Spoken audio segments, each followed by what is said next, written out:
FC บอกว่า จ๋า เฮียเขาส่งถึงหน้าบ้านทั่วประเทศนะครับขอให้มีถนนไปได้หมด จริงครับ FC มาช่วยรีวิวด้วย ล่าสุดต้นเอารถขึ้นเรือ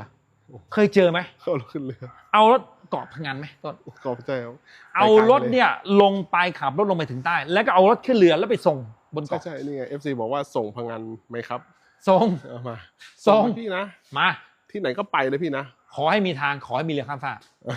นั่งอาบน้ำปะแป้งรอหน้าบ้านเดี๋ยวเราไปส่ง ครับผม ไม่มีค่าใช้จ่าย แล้วก็ให้น้ำมันเต็มถังเหมือนเดิม